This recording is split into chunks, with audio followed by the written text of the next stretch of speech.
before. Right through life, every day is a new beginning.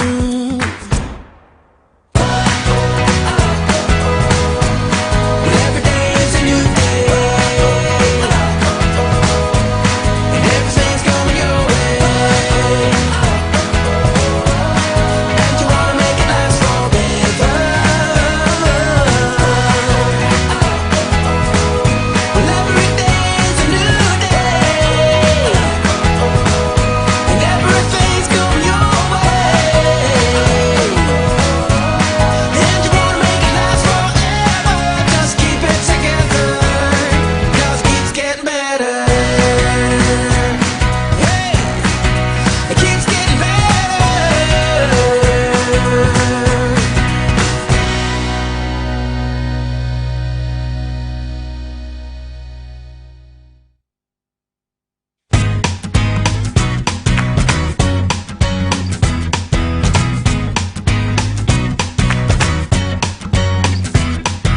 Right through life, every day is a new beginning. Shine your light, it's a day and the world is waiting. Move along to the song, singing in your soul. Feel the beat, clap your hands, let it take control. All you need, all you want, are you ready to find your way? 'Cause every day is a new day, and everything's going your way. And you wanna make it last forever. We'll keep it together, 'cause it keeps getting better. Whoa, oh, right through life, and move ahead to your destination. Shine so bright, be the light of a new creation. If the world is a stage, better start the show. 7, 8, 9, 10, ready, set, let's go. Turn it on, turn it up. Are you ready to find your way? 'Cause every day is a new day, and everything's going your way. And you wanna make it last forever. We'll keep it together, 'cause it keeps getting better.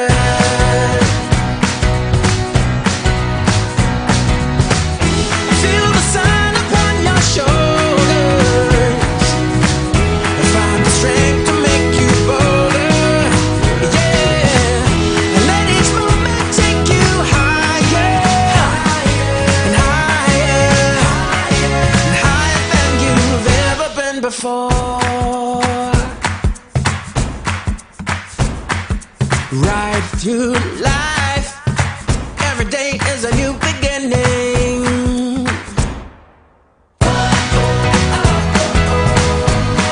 Every day is a new day,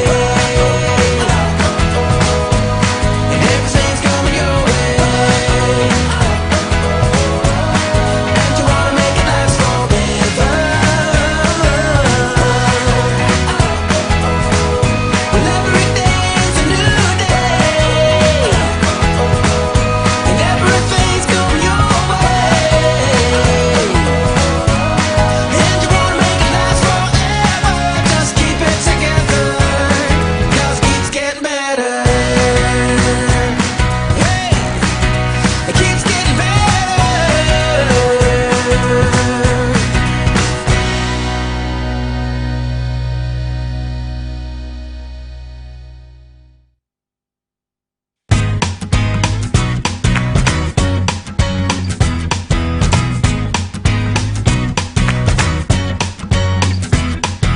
Right through life,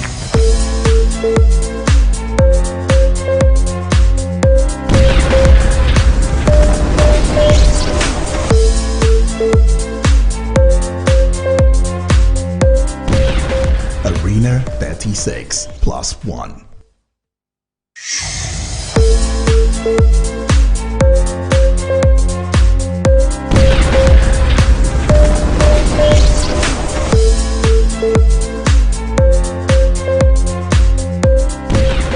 Arena 36 plus 1.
Arena 36 plus 1.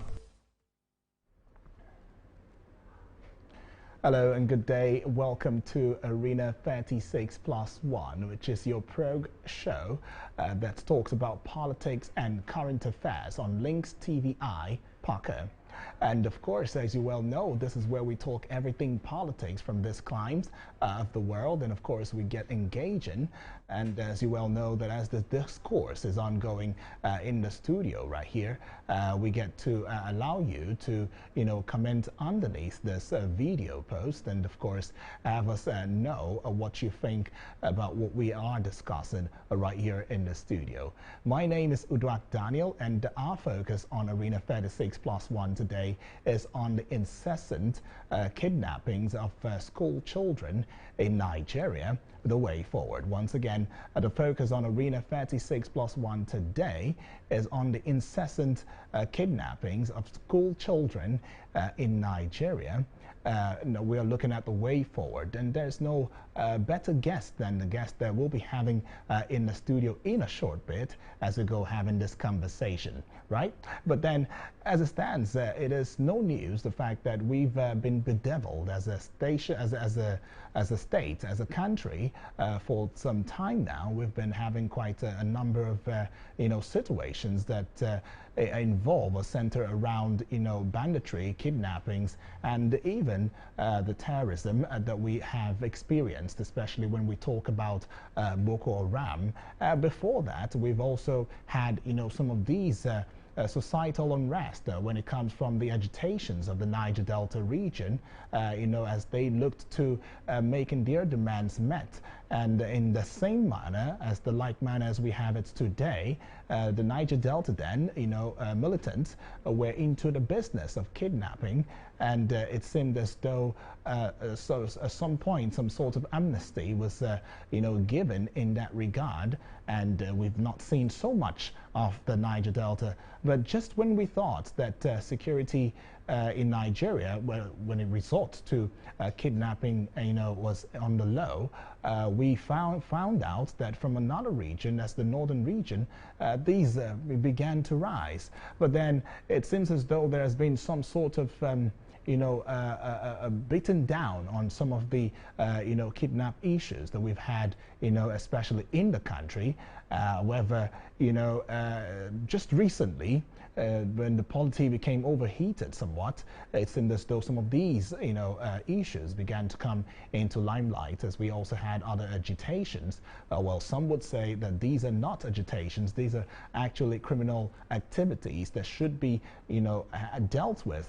And some have also gone up to saying that perhaps there has been no political will to ensuring that our security apparatus do all they can to engage this banditry act and kidnapping act and stem it out of our society.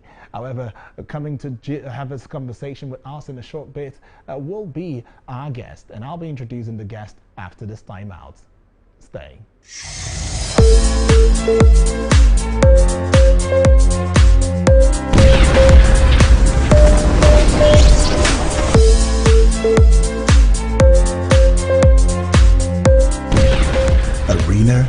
36 plus 1.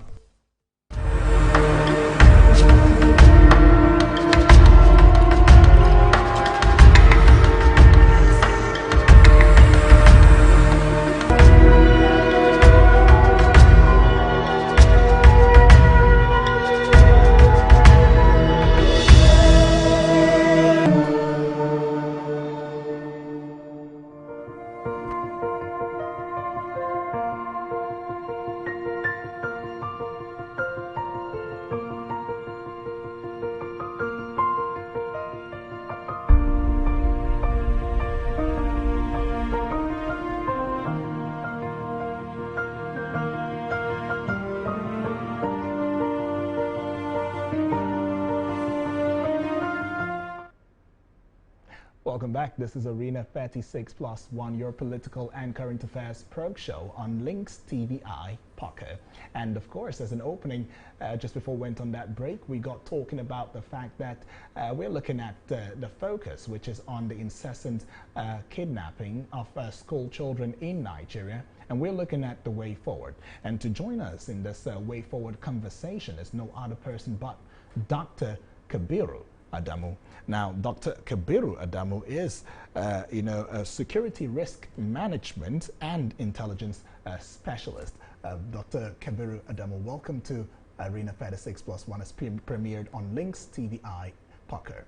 Welcome. Thank you very much. That's right. Good afternoon. Good afternoon to you. How does it feel like, stepping into the studio and having this conversation with us, especially in a time like this when we are experiencing security challenges in Nigeria? What does it feel like for you to step into the studio and have this conversation so far? Well, I'm delighted that as an organization, you've deemed it fit to highlight and focus on such a very important topic. It is the focus of discussion, national discussion at the moment.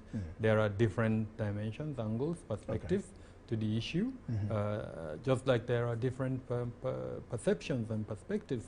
And so I'm delighted that you've provided this platform for me to share with listeners my own views and perspectives, and hopefully engage and interact with you to bring out some of the salient drivers of the phenomenon. Well, very well said, Dr. Kabiru. Let's take a leaf from what you've said, and let's add a little spice to it.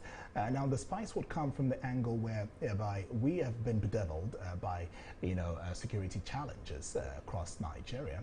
The heat, first of all, was, in the southern region at first with the Niger Delta militancy and all of that, with keynotes on the fact that their push was hinged around, certain goals that needed to be met and all of that. And that's why they engaged, in some of these, antisocial activities when it ranges from kidnapping and all of that.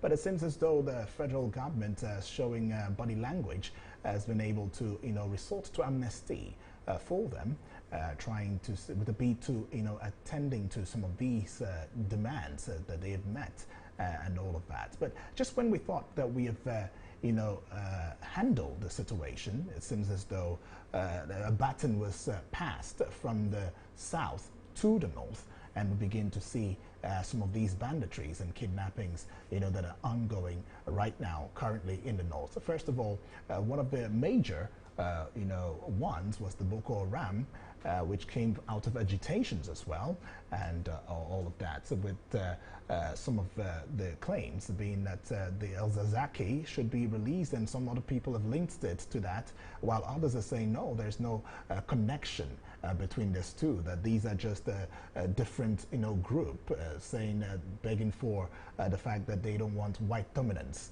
in our dear country. However, just when we are beginning to grapple with that and trying to understand what we are being faced with, this current administration steps in, and one of the cardinal, promises that Mr. President, President Muhammadu Buhari made was that in 6 months or thereabout, that he was going to do all he can to stem out the issue of Boko Haram. But until now, the narrative has not changed a lot.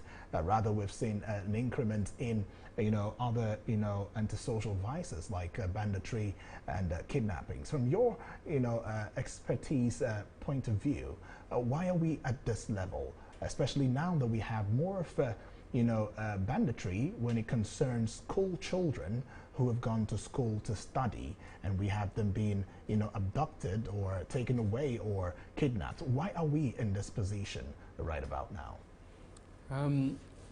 I can go round and round. I can give you reasons, but the primary reason is the failure of government structures to protect the average Nigerian. Now, the next question is, what do I mean by government structures? Sure. Security is in the exclusive list. Okay. So that means all the public security departments being controlled by the federal government. Now, having said that, ironically, our constitution still allows governors to collect what we call security vote. Okay. And these are huge sums of money in a lot of the states. Now, why I mention this is where you have a situation where the primary focus and responsibility of governance is to protect lives and property and establish social justice and order. But you've woken up with the kind of situation you've just described, then the number one place to have that blame go to is governance. And so governance at both the federal, the state, and the local government level have unfortunately failed in providing that primary issue, which is the protection of lives and property. Now the next question is why? Yes. So there are several reasons. I would give you the most common one, which is the failure of the security agencies to protect lives and individuals. In the case of banditry and kidnap for ransom, schools, as an example, it is the responsibility of these security agencies to protect schools. But the security agencies will also argue that theirs is law enforcement. There are root causes that have led to the situation that we're in. And because those root causes are bigger than what they are supposed to do, they are finding it difficult to provide law enforcement. So as an example of the root causes, poverty. Poverty. Yeah. The huge and high levels of poverty across the country is driving insecurity. Weapons proliferation is also driving. There is no violent conflict, perhaps except for gender-based violence, that would not occur using some form of small arms and light weapons. Of the estimated 6.5 million small arms and light weapons in circulation in Nigeria, it is estimated that only 586,000 are in the hands of security agencies. So subtract 586 from 6.5 million. So you have over 5 million in the hands of non-state actors in the country. Wow. Beyond what the security agencies have. The third element is drug addiction. Drug addiction. Almost everywhere where these crimes occur, they are under the influence of drugs, unfortunately. And then the failure of the criminal justice system to arrest and punish offenders. The criminal justice system is a wide, retinue of public departments. So you can start from law enforcement to judiciary and then to the correctional services. They are all failing to punish offenders. I mean, for the listener, if you are in Abuja or Lagos, all you have to do is look at how people drive on the roads, how they break the law, and yet nobody is arrested and prosecuted. So the primary function of a criminal justice system, which is to punish offenders, and in that process serve as deterrence to would-be offenders, has been defeated in Nigeria. People offend and get away with it, and so more people enter into the offense.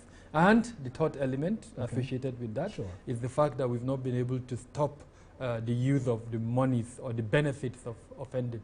So people carry out abduction, they collect money, and are able to spend that money. So when people who perhaps are on the fringes see that, they also can come in. But where we're able to arrest them and punish them, then we would automatically stop them. Then climate change. We also need to look at the effects of climate change and the impact it's having on security. If you look at the farmer herder violence, Sure. which is associated, unfortunately, with banditry and kidnapping, the primary driver of that is climate change and the inability of government to manage the consequences of climate change. Okay, well, you said quite a lot. You've touched on And quite I still a have lot more of to places, say like you in said. terms of reasons. Well, in terms of reasons, you have a lot to say. But then let's take a jive at it from this angle. Now, some people, a school of thought have come out there saying that perhaps why we keep having the recurrence, kidnapping, banditry issues within the northern region is because the federal government have not been able to put a real face to what the real issues are with, there's the root causes, like you mentioned, what drives, all of these. You mentioned a couple of root causes where you said poverty, climate change, and, the failure of the criminal justice system, and all of that. Now, all of these together, right? Unlike when we had it in the Niger Delta, we knew that, okay, these were the people who were agitating for this. They had somewhat a face whereby when you met their leaders, they could talk to the other, groups and say, okay, it's time to drop your arms and all of that. Enough is enough. And they listened. Do you think that that cannot be achieved in this case? I mean, millions of people are being killed. Millions of people are being kidnapped, and so it goes to the point of even having negotiations with these bandits. We need to be very careful. We need to be careful. Okay. A state is meant to provide, public security, social order, justice. That's the function of a state. And how do you provide this? Through the social contract, more or less. Okay. I voted you in, and so I have, by my choice, Yes. handed over a level of my liberty and Sure. freedom Sure. to you, and so that you can now supervise over me and ensure I'm able to have security. So you can impose the curfew, you can do that. But in that social contract, there is nowhere where I agreed with government that the criminal who picks a gun and kills innocent citizens should be negotiated with. That social contract does not have a place. So to that extent, I think government needs to disaggregate the issue. I'm not hearing enough of that. All right. By my research, I run a consultancy. Okay. I know we're dealing with 3 major issues. All right. Number 1, banditry that we're discussing. Yes. Number 2, kidnap for ransom. And then farmer herder violence. Now, okay. as a professional, I can recommend negotiation with the actors within the farmer herder violence for a lot of reasons. It's a socio-economic issue, and so you have 2 groups that are to an extent fighting each other, even though some will argue that the farmers are not fighting the herders, it's the herders. But I know from my research that both sides are fighting. Both sides are armed to an extent. So we can, to an extent, find non-kinetic ways to manage the farmer herder, so including the negotiation and engagement. But for banditry and kidnap for ransom, those are pure criminal issues. I mean, they are pure criminal issues, and so I do not see any reason that we should negotiate with bandits and criminals. However, as a criminologist who understands that crime usually has, there is a motive behind every crime. And for you to take care of that crime, you need to remove the excuse. I emphasize this word. Remove? Yes, remove the excuse. What is the excuse? And permit me, unfortunately, the media in Nigeria has not helped matters because they have not delved into the issue properly. There is a funneled approach to analyzing the issues, and so they have left a lot of the other aspects out. The person who, quote and unquote, is a bandit. Yes. Is he just a bandit, or does he also have other drivers? Why in the first place did he choose to operate out of the law? So I'll pick Zamfara as an example. Time will not allow me to go into the details, but I'll tell you for this. It's to an extent an ethnic issue in Zamfara. Previous government in Zamfara state established what they call Yansakai. It's a vigilante movement, and the Yansakai was supposed to plug the gap in security in the state. So like all vigilantes do, that was what they were supposed to do, plug. But unfortunately, ethnic profiling and stigmatization became the norm of the day. They felt it was the Fulanis that were conducting or carrying out all the crimes. So they started attacking Fulanis at random. Oh. Fulani women were raped. When they come to the market, they will be arrested and killed. The vigilantes are not formal security arrangements. They are state-based but they were doing all of this. Now, tied that to cattle rustling that was also occurring, also targeting the Fulanis. So what happened at that point in time, some Fulanis started arming themselves. First off, to protect themselves from this Yensakai, and then secondly, to also protect themselves from the cattle rustlers that were happening. Now, that is how the arming started. Oh. From that arming, they were protecting themselves, and then, of course, the issue of crime came into it. If you have an AK-47 and you could block the route, you block the route. Maybe in a year before, you are getting 100,000 as monies that come into your pocket. But from blocking the route, all of a sudden, $1 million is coming into your pocket. And then, like I said, the criminal justice system failed to address that at its root. And then before you know it, it expanded. So that's how that issue became what it is in Zamfara and Katsina. Now, is it the same thing playing out in Kaduna? Quite probably not. In Niger, probably not. Here in Abuja, probably not. So that's why I say the way the media has dissected the issues, unfortunately, does not cover all the angles. And so you have a lot of issues summed up into one. And at the beginning, I mentioned there are 3 major issues. And we need to disaggregate them. For each and every one, the solution is different. You can't use one solution for all 3 issues, unfortunately. Okay, well, rightfully said, but let's also look at the place where, a very popular cleric has also come out to say, there's Sheikh Gumi and the governor of Zamfara State, who also is Bello Matawale, if I'm not mistaken. They come out to pursuing a course that there is need for negotiation. Actually, in fact, they say that in their own case, as peculiar as it is, that there is a need to negotiate with the bandits, to make headway. Now, the president, who's the commander-in-chief, the first citizen of a country, has said that he would not engage in a negotiation. In fact, he has also instructed the service chiefs, the police system, and all and sundry, especially when it comes to the security apparatus, to do all they can to stamp out these, bad eggs from the society. But then, what do you think makes up a society where respected fellows of the society are saying one thing and the federal government is saying the other thing? What kind of state would that pretend? Do we see a solution actually coming from, such conversations? What's your own take as an expert? When I was reeling out the root causes of the whole insecurity situation we're in, if I had reached that point, I would have mentioned that one of it is the collapse of our communal system, the value system that we have. It's the major root cause. So even leadership, unfortunately, has collapsed.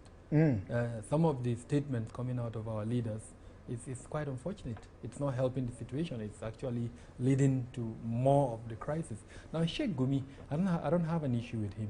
He's an individual who saw a gap and tried to fill the gap. As far as I know, he doesn't have the authority of any state, neither the federal government or any of the states, as far as I know.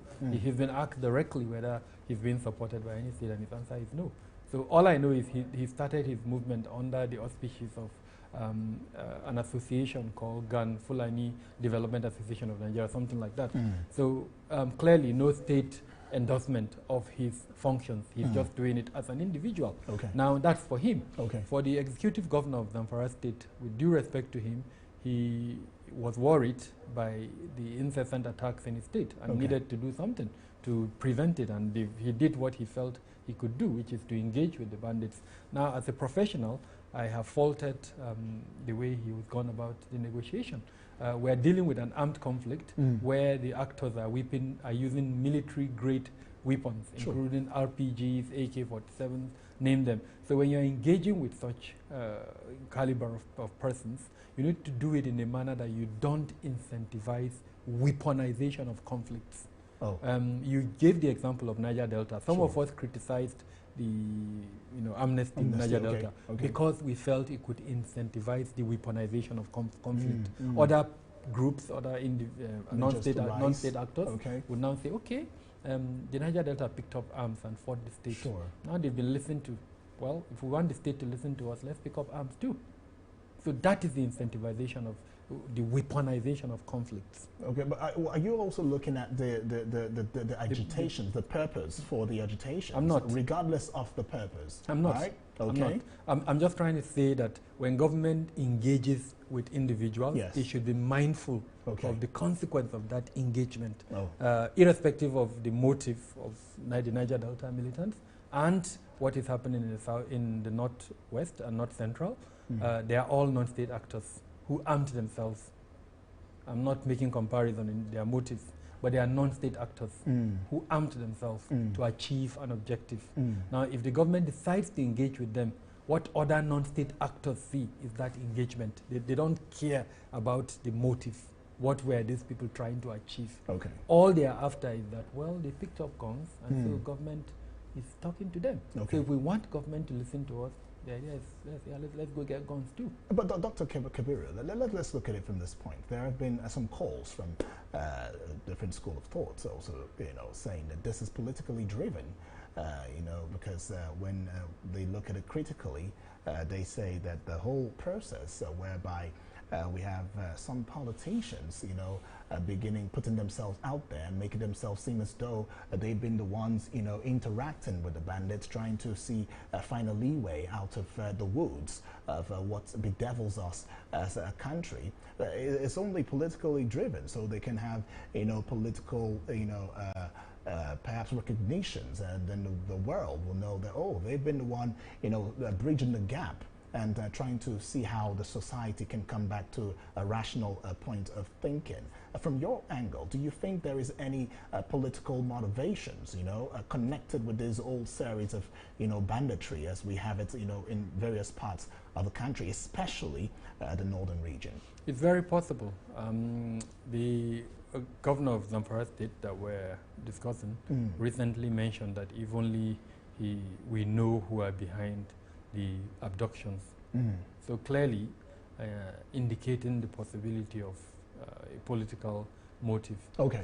Having said that, I would also tell you that there are centrifugal forces that are at play in every society, including Nigeria. Okay. Some of these centrifugal forces are driven from out of political motives, Okay. others economic, then others social.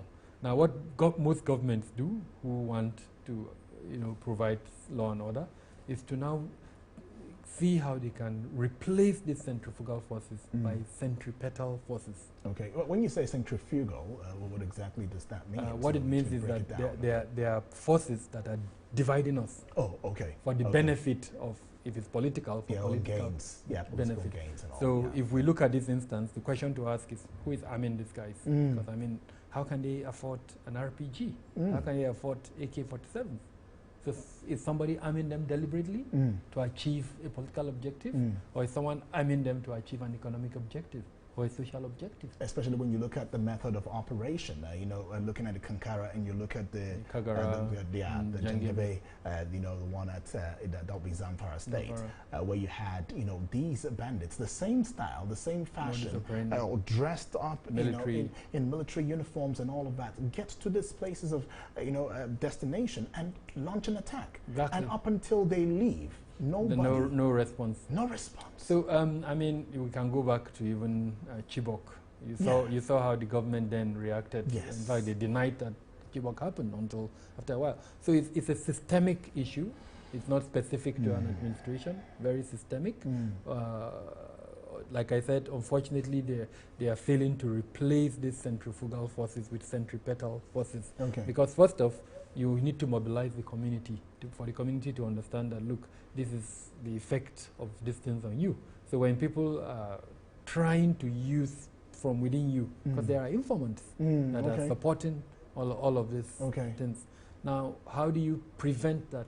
Is by ensuring that people understand the consequences and then instituting mechanisms for unity promotion within the society, within the community. All right. So that the communities don't see government as, something alien. Okay. They need to see the government as them. Because if they see the government as them, it means everything that happens to them, they know the government feels it. And it means every information at their disposal, they will make it available to the government. And it means the government will also take that information seriously and use it. So if they know bandits are coming to attack their town and they call government would come to their rescue and prevent the attack from happening. Not the kind of situation we have at the moment. So those are kind of centripetal forces. They are uniting. Centripetal is the opposite of centrifugal. Okay. They divide us. Sure. Then the other Centripetal one unites us. So all governments that are able to succeed replace centrifugal forces by centripetal forces. In Nigeria, our two major centrifugal forces that, if we play well, could also be centripetal forces. It's ethnicity and religion. All right, let's take a quick break right now. We'll come back and we'll talk about, some of the, other school of thoughts that says that the president should actually address that the president has been somewhat passive, in all of these, and rather than being active. The other ones will come from the aspect of what can we do, what should be the way forward for Nigeria, because already the international community, already into this matter. Even the Pope has also made a declaration, and this is not looking too bright for our country. Well, let's go on the short break, and we'll come back, and Arena 36+1 on Links TVI Parker continues. Stay.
Welcome back, and thank you for staying with us. You're watching Arena 36+1 on Links TVI Parker.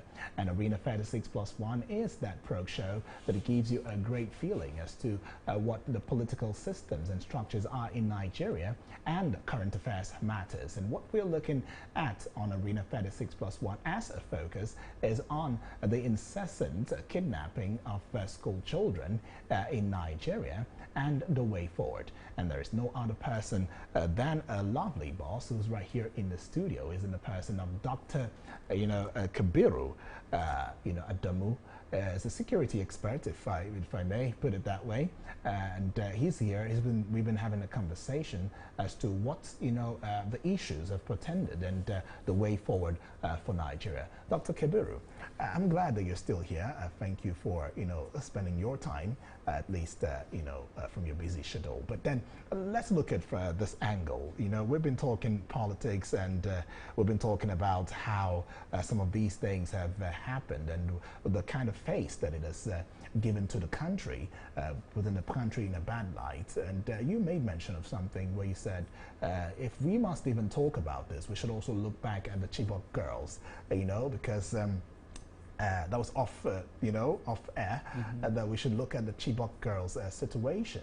And in fact, you know, it's not something that is very peculiar to this administration. However, there are some calls out there that said that we've seen an increment, you know, in this banditries and kidnapping, especially of schoolgirls or schoolboys or school students in rural communities.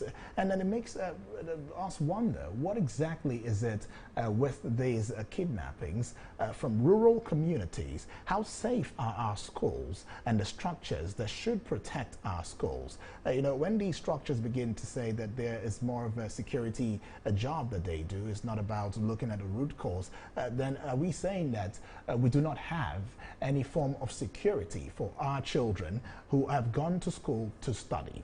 What, from your own point of view, what exactly, you know, is it for you, and what could be done, you know, to ensuring that our children that go to school to study are safe and sound? So in simple terms, in security parlance, we use threats, risks, and vulnerability to, you know, determine outcomes and to also advise mitigations. Okay.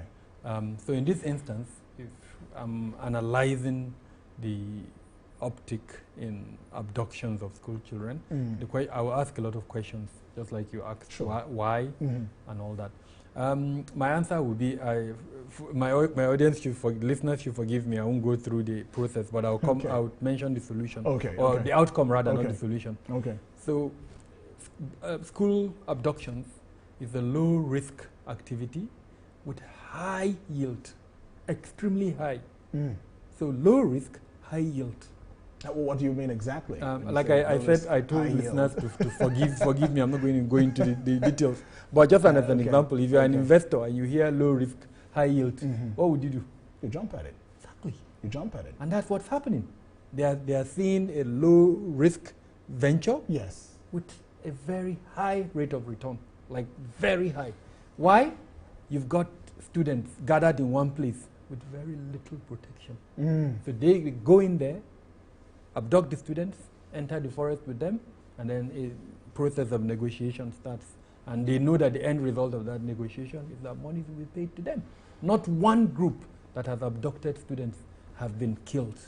Like, you know, a tactical team, a security operative team sent into the forest to go and take out a team. Not one since Chibok.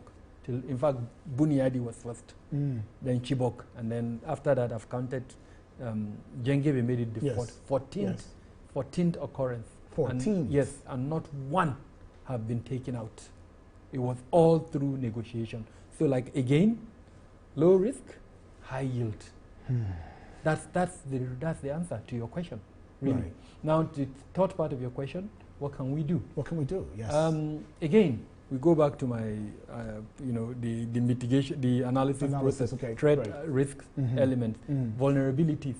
In the middle terminology between threats and risk is vulnerability. Okay. So if I'm coming into this building and I'll ask myself, what are the vulnerabilities? What can make a criminal come into this building? A lot of things that I will ask. Okay. What kind of access control do you have? The person at the gate, is he smart? Does he know what access control means? What kind of you know, protocols do you have that visitors must comply to? So in the instance of this school, what access control measures do they have? What is the integrity of the perimeter fencing that they have? What systems do they have in place? What technology do they have? Then the residents of this school, the pupils, the teachers, the non-academic staff, the vendors, contractors, what kind of training have they received on security? Then the community where the school is located, what kind of awareness, what kind of security consciousness do they have? And then even if they have that security consciousness, what is their relationship with the security agencies? So these are the whole things, if I'm doing a security assessment, the things I will look at before I come to a conclusion. But I can tell you off the top of my head that vulnerability in the school environment is extremely high.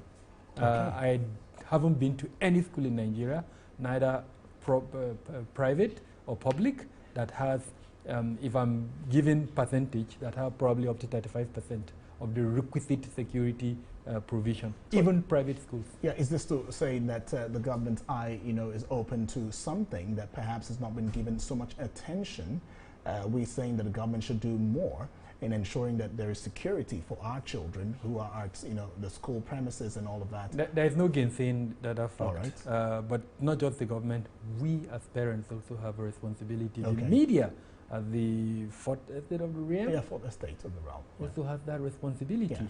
Yeah. You guys need to go pick up the Safe School Initiative, Okay. Safe School Declaration, and see its contents. What does it provide? Now, Nigeria is not only a signatory of the Safe School Declaration, it has actually endorsed the Safe School Declaration, and then before then, it has endorsed the Safe School Initiative. So as the fourth estate of the realm, you need to pressure government to find out why government is not implementing the provisions of those two declarations and initiatives that I mentioned. Not only that, monies were generated, or funding partners actually put money into a pool for the Safe School Initiative. Okay. And as far as I'm concerned, it's been subsumed by the Ministry of Humanitarian Affairs. Okay. So we need to ask questions, what was done with those monies. All right, asking questions as to what was done with those monies, let's also ask the questions on the lips of many Nigerians out there that are concerning the #1 citizen of Nigeria.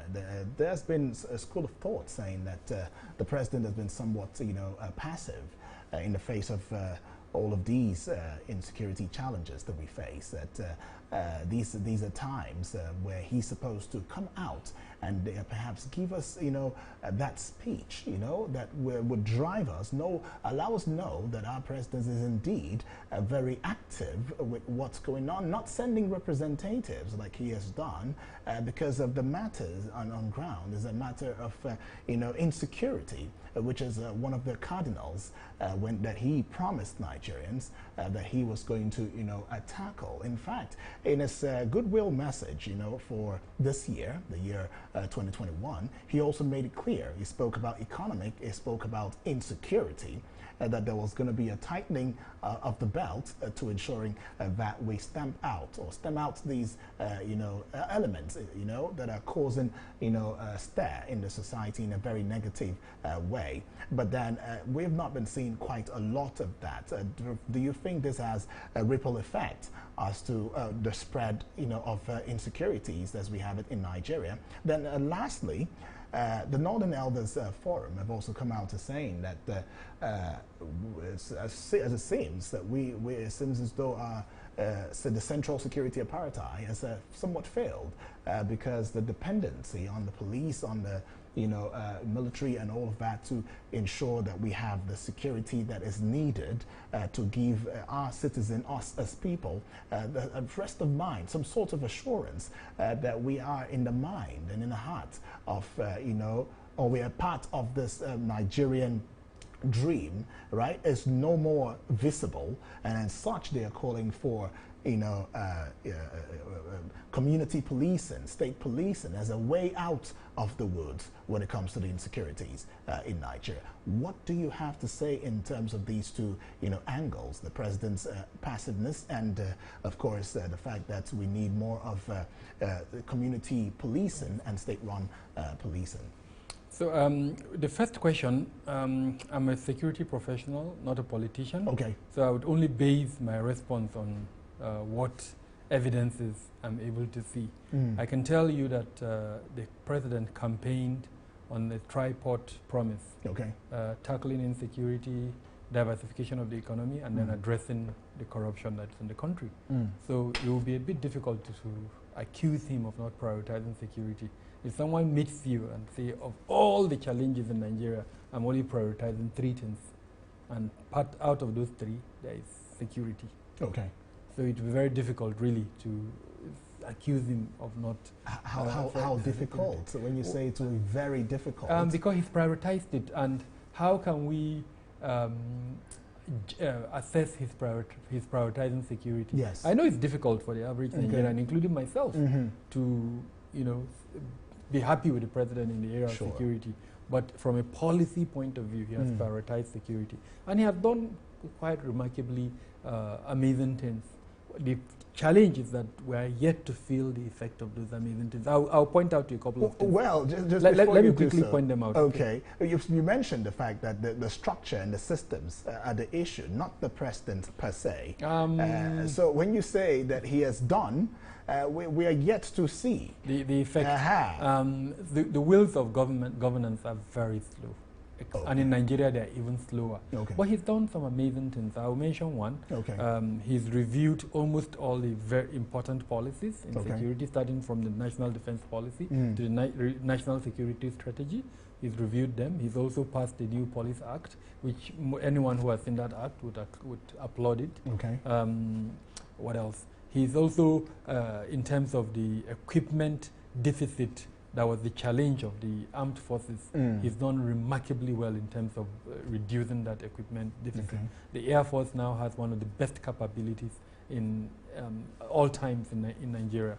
The Army too has increased in terms of personnel for both police, Army, Air Force, name them, all the security agencies. He's tried to increase the numbers of that. So all those are very positive developments. But like we all agree, we are yet to see the effect of that, mainly because I think the persons he has appointed are failing to translate all of this support that he as the president has given into actual facts. Now I know it's easy, and I'll probably be part of that team that will look back at him and say, well, they are your people you appointed, so if they are not doing what they're supposed to do, they're supposed to actually either change them or tell them to wake up. Well, concerning the other angle, where the northern,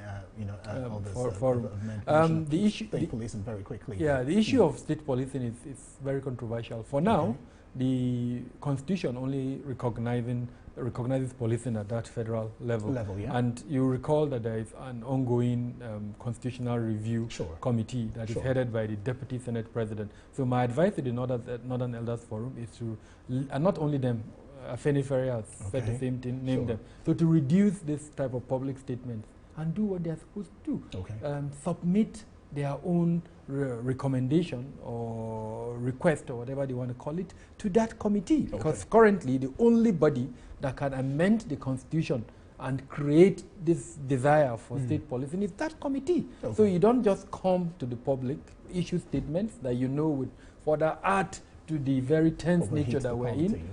Just write your submission, take it to that committee, and then use the lobbying elements that you have. I mean, the Chief of Staff to the Northern Elder, to the immediate past Senate President is the Secretary, if I'm right, of the Northern Elders Forum. So he's got clout to that's the point I'm trying to bring out. And instead of overheating the polity, write this submission, submit it to that committee, and then you lobby that committee to pass it. That's the best way to go, and not to issue statements that will further overheat the polity. Well, we want to say a big thank you to you, Dr. Kabiru Adamu, for stepping into the studio and having this very great conversation with us. We hope that when we do put a call through you, that you'll oblige us next time as we go talking politics and current affairs. Thank you very much, and I would like to commend you, your station, again for highlighting this very important issue and for giving me the opportunity to share my perspective. Thank you so very much. Well, that's the size of our package today. Remember, it is Arena 36+1, your political and current affairs program show on LINKSTVI Pocket. You can also drop your comments and let the conversation trend on social media. You can also like this page right about now, like this video as well, and of course share it abroad so that everybody can also see it and get to know what's going on in Nigeria, and together our voices will be heard. That's the size of our package. Until next time, I am Uduak Daniel. Bye for now.